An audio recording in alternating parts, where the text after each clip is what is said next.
Senate committee is hearing testimony on two bills to limit the powers of ICE in the state. And one of them aims to ban cooperation agreements between ICE and local law enforcement. The other would ban any law enforcement officer from wearing a face covering. Dennis Valera is live from the State House in Annapolis. And Dennis, there was difficulty passing these kind of bills last year. What's different now? Yeah, Nikki and Rick, there are definitely a lot more supporters this time around, with the leaders of both chambers of the legislature here, as well as the governor himself saying they want to see these bills passed. Now, we only heard, before setting up our shot here, testimony regarding the face covering bill. And while we did hear support, we did hear some concerns about how the state could even enforce a bill like this. Also, if there are also concerns for doxing officers. Now, a local sheriff who has a cooperation agreement with ICE in place, he says if these bills pass, it will only make ICE hit our communities even harder.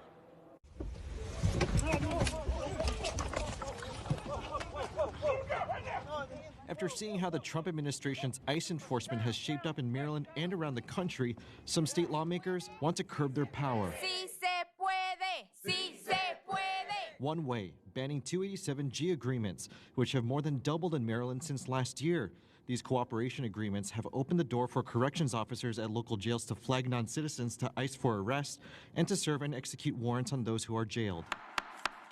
Good afternoon, everyone. Welcome to the Judicial Proceedings Committee. Today is Senator William Smith is this bill's sponsor and chair of the Judicial Proceedings Committee. He says ICE enforcement has undermined local trust with law enforcement, and the apprehension from passing this ban last legislative session is practically gone. Since then, if you look at Medicaid, you look at STAP, you look at funding for the Francis Scott Key Bridge, you look at all the things that have happened under this asymmetric presidency. We need to enshrine our values into law and into the Constitution when necessary, like we did with the right to choose, because you can't control what someone else is going to do. The other bill would ban ICE and any law enforcement officer from wearing face coverings. Some exceptions would be made, including health reasons and if they're undercover.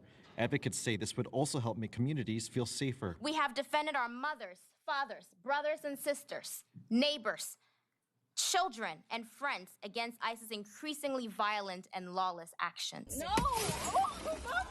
Harford County Sheriff Jeff Gaylor argues 287 agreements ensure ICE does not have to be out in the community, that without them, enforcement will definitely be out in full force. Tom Homan, the public safety border czar, has made it very clear that he prefers cooperation. He prefers these programs where you turn someone over in the safety of a jail facility rather than these sweeping operations.